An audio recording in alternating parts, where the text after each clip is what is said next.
Back with you at Rogers Arena in Vancouver as After Hours continues. Next on the witness stand, an important part of the Canucks' future, and that's Marco Rossi. Welcome, Marco. Thank you. Appreciate you joining us. You were a huge part of the Canucks win against Nashville here on Thursday, and of course you had the late goal tonight.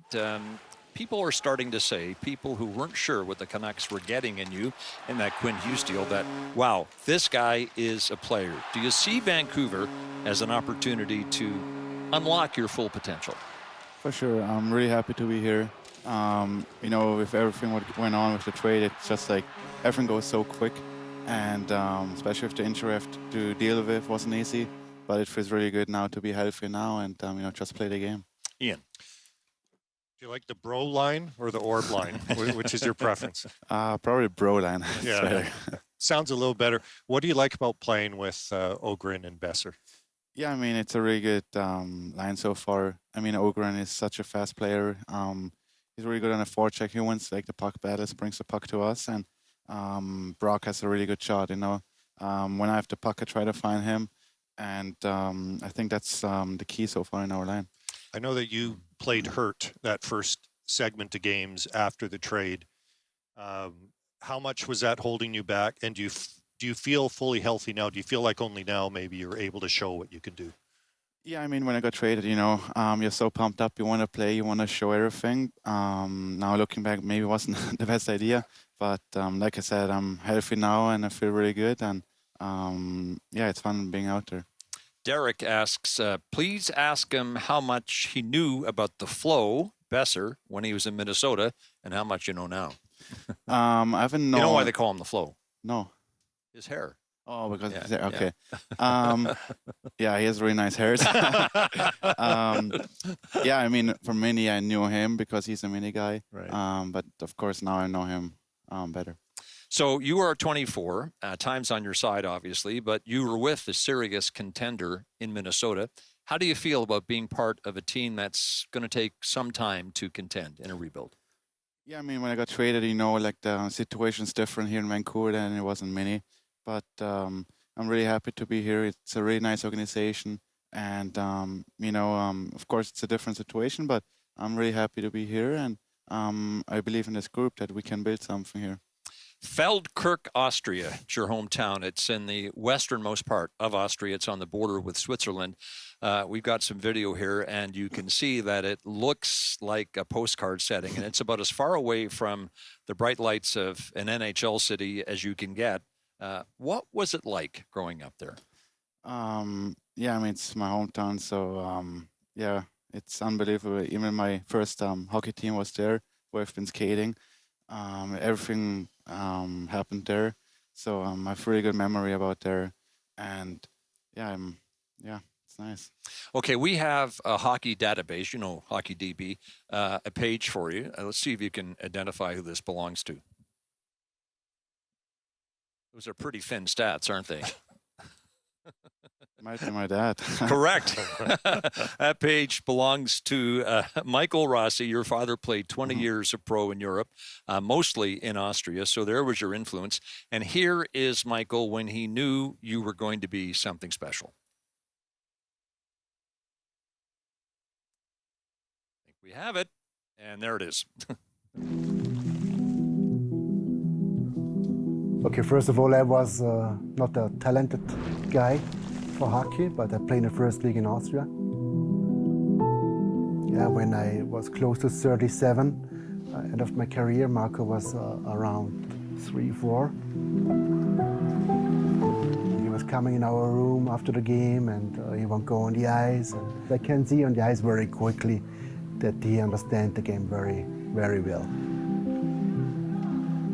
What do you think when you see that? It's awesome. Like I said, everything happened there, and my dad have been a huge, Influence in my career. He did everything for me. It's unbelievable.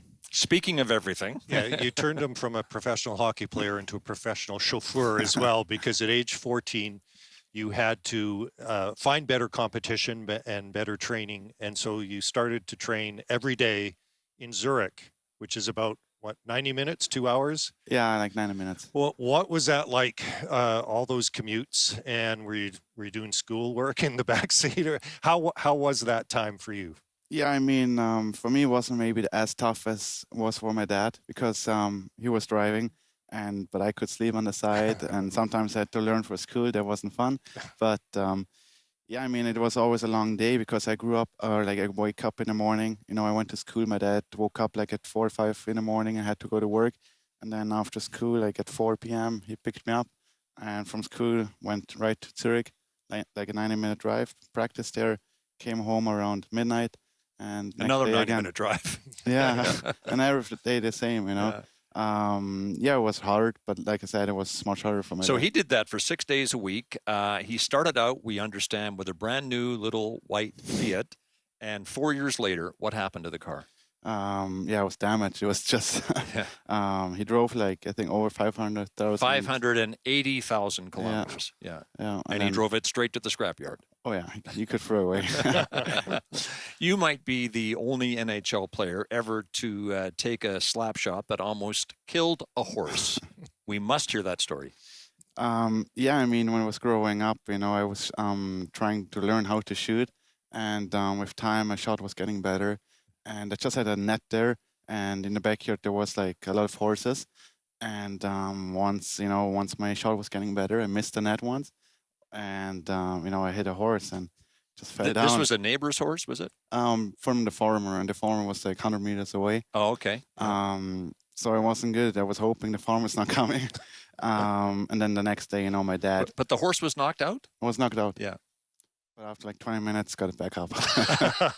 Now, did you run to the horse or did you run in the other direction when the horse went down?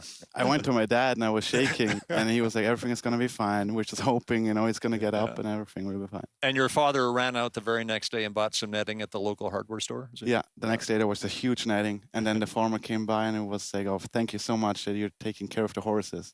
Okay. So he doesn't know. All right, the move to Ottawa, Ian. Yeah, I mean, to be 14 years old and driving to Zurich is one thing. To be 16 years old and moving to Canada to play junior hockey in Ottawa, I think you turned 17 at the start of your first season. How did you end up in Ottawa, and how was there a culture shock to make that change at so young an age? Yeah, I mean, I'm looking back to that. James Boyd, the GM at that time, he visited me in Austria, and he just convinced me coming to Ottawa. I mean, they had a really good facility and everything. They had a really good team. The head coach, Andre Turini, was like one of the biggest reason why I went there. And yeah, looking back, it was probably the best decision I made. Second season there, 120 points to become the first European ever to win the OHL scoring title. And here's how Sam Cosentino described you as an NHL prospect. Marco Rossi is definitely a driver of the play. He's in on the forecheck. He's really smart. He wins faceoffs. So puck possession is a thing. He scores goals. Obviously, he has the ability to distribute the puck as well. So this is a fantastic, fantastic young player. I still think he's a top 5 pick. So accordingly then, the Wild made you a first-round pick, took you 9th in 2020. Rare it is for an Austrian player to go that high, Ian. Yeah, there'd been a few drafted, including one here in Vancouver, Michael Grobner. But who was your inspiration? Who made you want to be an NHL player? It was Thomas Vanek. Because like I said, growing up in Austria, you don't really see that many Austrian NHL players. You were 2 years old when he was drafted, right? Yeah, I was really young. But he played a long time. He played a long time. Yeah, he played a really long time, and then obviously you were watching the NHL, you learn a little bit more about the league, and you see they're an Austrian guy, and you just start to believe that you can make it too. So yeah, he was probably one of the biggest influences. Well, do you feel, coming from Austria, and there's a few other players, you're not the only one, but do you feel like you're representing more than yourself? You're representing your country even when you're playing for your club team? Yeah, 100%. You know, you don't really feel it when you're here, but when you're coming back home, you see like all the people, especially the young guys, you know, they're looking up to you. And it's, of course, you feel honored, and you just try to be a good role model. And when you see them, you just try to, you know, chat with them. And so they also have like the belief in them. At last count, I think 18 Austrians have been drafted by NHL teams. Marco Kasper, 8th overall by Detroit. So he and you are currently carrying the flag. Although David Reinbacher, we should remember, was taken 5th by Montreal in 23, and he's in Laval right now. So you captain Austria at the World Junior Championships, January of 21. You report to the Minnesota Wild, and you weren't feeling well. What happened? Yeah, it was a tough time. I had like myocarditis at the end. During COVID, right? During COVID, yeah, I was just not feeling good, and I was playing games at the World Junior Championship in Edmonton, and then I was reporting to Minnesota. Had to do a lot of testing there, and then they just saw something with the blood work and stuff that something wasn't right, and I had to do like more and more testing, and then they figured out what it was. Myocarditis. Have you ever thought about what could have happened if the Minnesota Wild hadn't diagnosed it? To be honest, I don't want to think about Yeah. it because it would have been really serious. They told me like one more game, and could have been done. Yeah. But yeah, I'm really thankful for everything with Minnesota they've done for me. But even with the diagnosis, I'm sure the worry didn't end with that. Were there times you wondered if you would be able to be a hockey player again, or what kind of life you would have?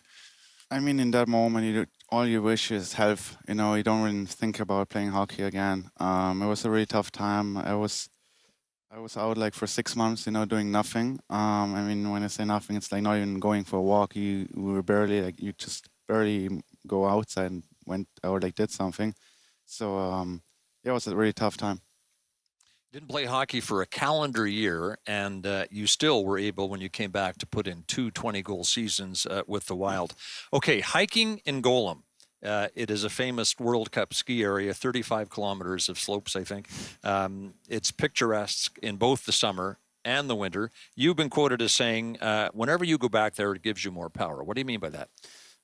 It's just the nature, you go there, everything is so peaceful. Nowadays, everything is with phones and electronics, and you always have to be on the phone. And when you're there in the mountains, you just leave everything behind, and you just enjoy the time there. All right, let's finish with the Feldkirk quiz. You're the only one ever to take it on this program because you're the only resident of Feldkirk we ever had on here. But things to do in Feldkirk: explore the Schattenberg Castle, a 12th century fortress, stroll through the old town, Allstadt, and its medieval streets. Town was built in the 1200s. Or visit Wild Park, home to 200 animals. Have you ever done any of those things? Yeah, I did, of course. All of them? Sorry? All of them? Yeah. Yeah. Well, perfect. That's what we would expect of you. Oh, okay. By the way, got all those things off Wikipedia, as I did the entire show. Thank you, Marco. Good to have you on the program. Thank you very much. Marco Rossi, who will have something to say about the Canucks' future, was our guest on After Hours. Back to tidy up at Rogers Arena in Vancouver in a moment.